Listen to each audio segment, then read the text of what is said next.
All right, this is Mark Robbins Penniman, IB literature teacher at Terry Parker High School. I'm studying with Terry Crystal III. Terry, you had the Pablo Neruda poem Almeria. Tell me, what did you see in this poem? All right, well, I know this is one of Neruda's Spanish Civil War poems when he's in that area and he's writing about some of the experiences and the injustices that he's feeling during this time. And I think Almeria is just a really good poem that encapsulates his attitude towards the institutions that he sees as failing the people.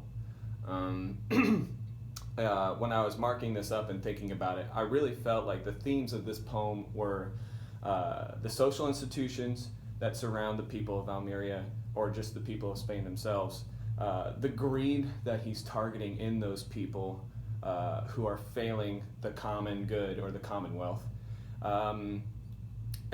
accountability, that this poem seems to be an attempt to hold those people accountable and try and make them feel the guilt of the decisions and actions that they have committed.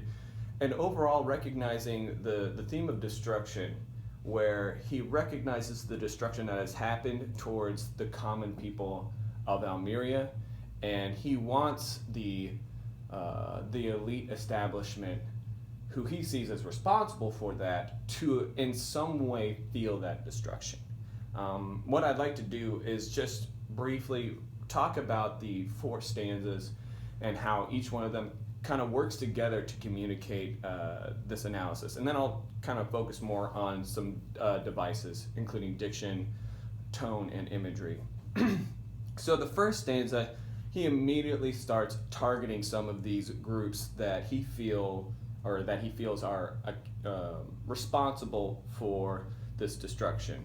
The bishop, who clearly symbolizes the church itself, that religion is failing the people. He also references the banker, who obviously represents those financial institutions who could be using their money to benefit the people, but instead are not doing so. And then towards the end of that first stanza, he talks about what are the consequences of them failing the people. Lines like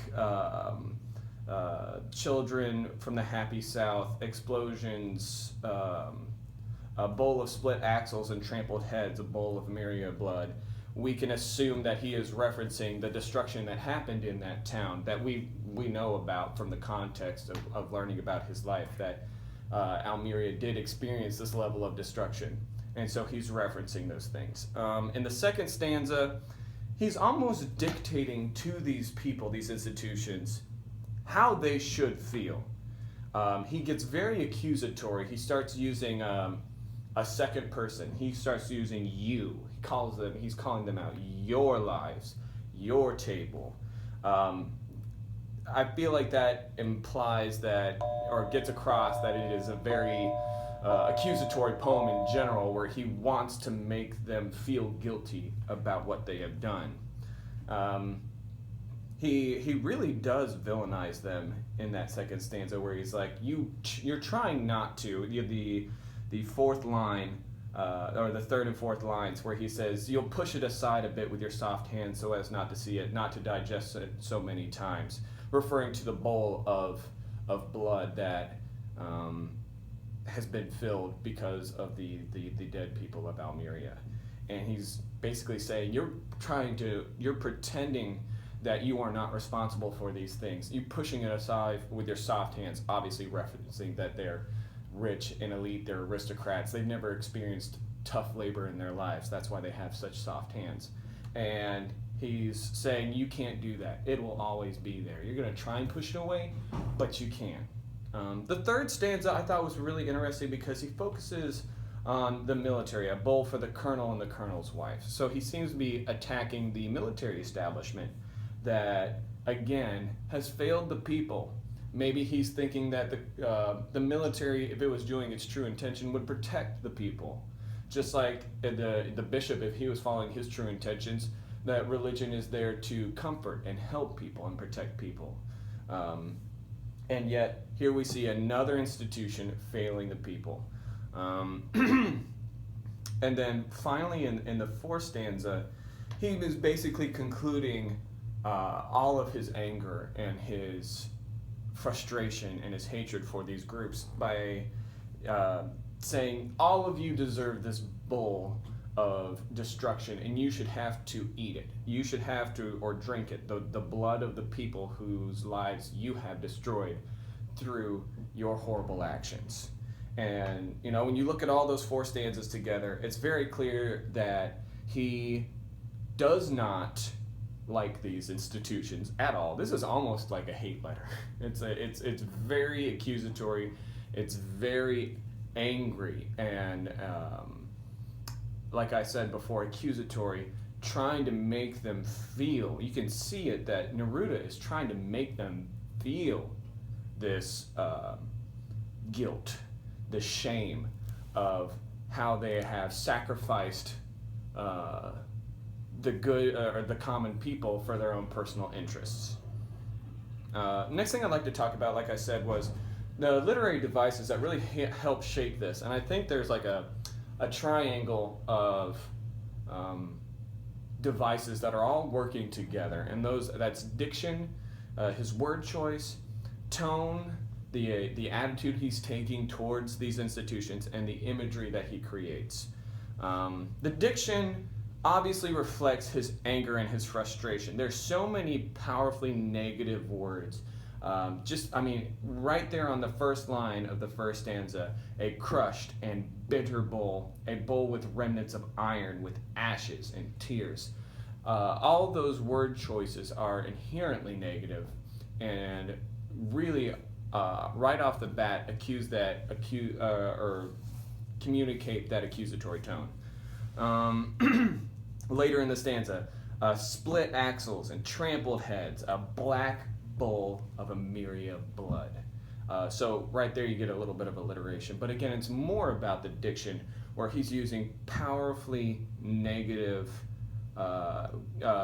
connotated words to communicate his anger.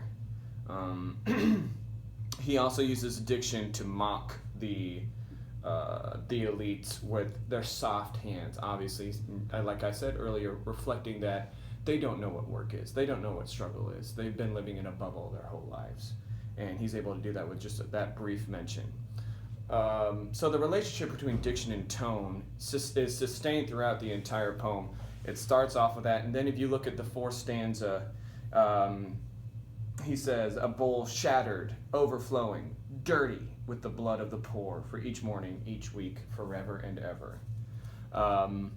So he just thinks that if he could take all of these terrible things and just put them in this bowl and then force feed it to these people to try and make them suffer just a little bit like the people that these elitists and aristocrats have ruined. I want you to feel a little bit of what the common people have felt.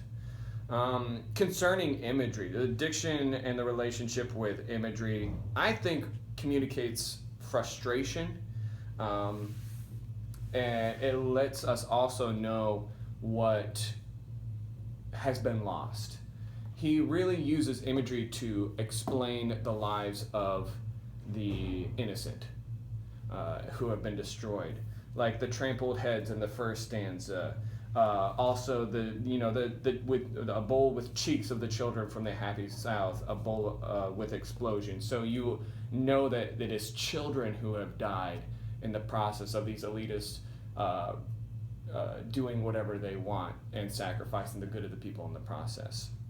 It reminded me a lot of some of the other poems that he's written.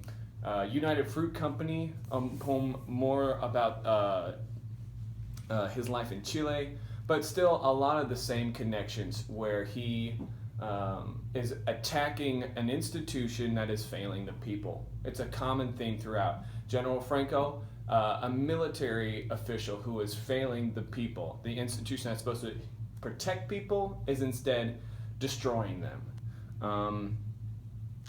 And I really think that it's just, this poem connects to so many other poems in terms of this power structure where people in power let down those without power. that they consistently are failing their people, and that's something that needs to stop. All right. Good work. We're going to go ahead and move on to the discussion question. All right.